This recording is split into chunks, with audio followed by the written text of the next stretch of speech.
and touch the sound of silence.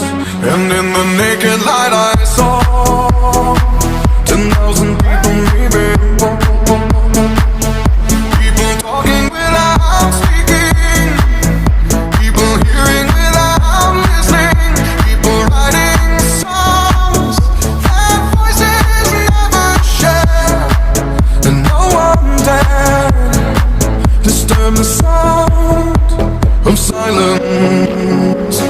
Fool said, you do not know. Silence like a cancer grows. Hear my words and I might teach you. Play my arms and I might reach you. But my words, like silent raindrops, fell and echoed in the wells of silence.